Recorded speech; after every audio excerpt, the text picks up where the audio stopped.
Okay, we got a new trailer here for Lies of P. Get to play as our Victorian era twink, as it were. Take a look and make some comments. I didn't actually see the other trailers for it, or did I? I don't remember. I played the demo, though. It was pretty good. We'll talk about it. Clunk.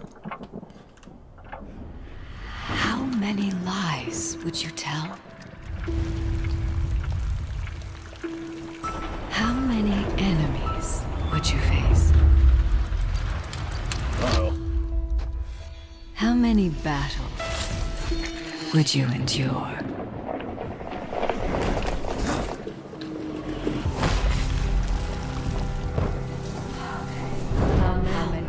How many victories? How many failures? 3. How many broken hearts? How many atrocities? Got some monsters.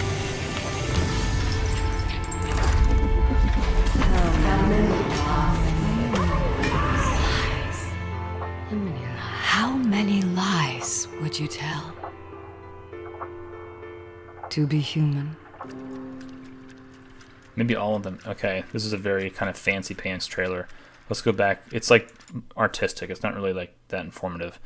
Take a look at it real quick. Regardless, so we got some furries.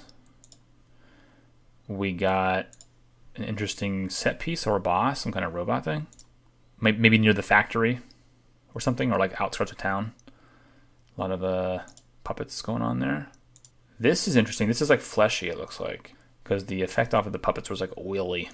And I think there's like a plague that hits the people, makes them like petrify or something. And we saw like a glimpse of that, and then the demo, there was like a corpse against the wall or some kind of monster that was like dead, but just a prop, but it was there.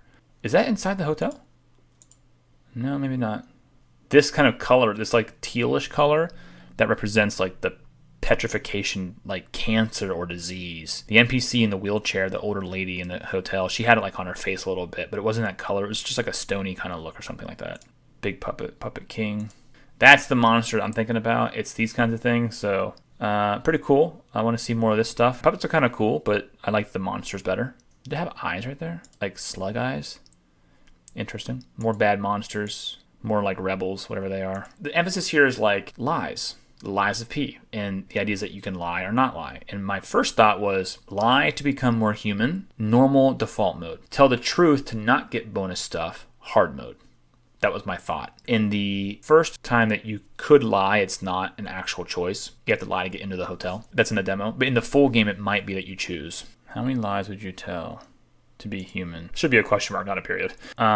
Something else I wanted to talk about too briefly was in the hotel, I think it was Geppetto. He's like the older guy that you rescue, and he's like your creator. He's like a savant when it comes to creating puppets, and you're like his finest creation or whatever. I think it's him that says this. He says, maybe it was the girl, Butterfly Girl. I'm not sure who it is now that I'm thinking about it more. Anyway, somebody says to you, be careful who you bring to the hotel, if we can trust them or not. So what I'm hoping is the case is that based on the lies that you say or don't say, and based on who you trust or don't trust, we may get different events in the game. That would be kind of cool. I want to discuss this sharpening mechanic. So the way it works in the game is as you strike enemies or block, your weapon becomes duller and it can break. But if you sharpen it, the meter fills up and it gains damage back and durability back. This is a bit interesting. I think what this is supposed to be, if I try to use my third eye and look forward into the future, it is a kind of advanced hardcore mechanic. Think about the fact that when players are really good at Souls games, they don't even use flasks, right? What they've done is created an artificial,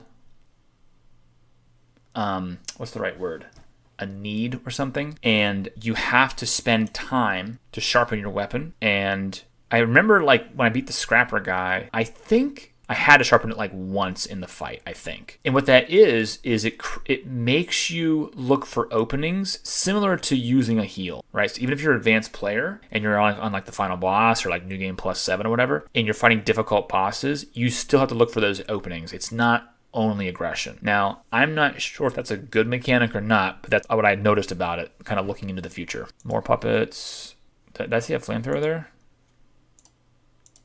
They got flamethrowers. That's pretty cool. Was there a fire status? I don't remember that. There was like shock and acid or caustic or something like that. I forget what else. I forget what there was. This guy's kind of cool. Got a monster here. What makes you do this, I wonder? Is that a dropping attack? Can you jump in the air like that? And of course the P organ is like this, like sort of like a passive tree kind of thing. It's like simple though. It's not like a Path of Exile thing, but like you have like several nodes to pick from, and hopefully it like customizes your playstyle. That'll be cool. Okay, that's it. Not a whole lot to say here, honestly. Try the demo out. It's on Steam. You can play it for free, of course. I recommend that for sure. I've not played Bloodborne before, but it seems like a blend of Bloodborne and Sekiro.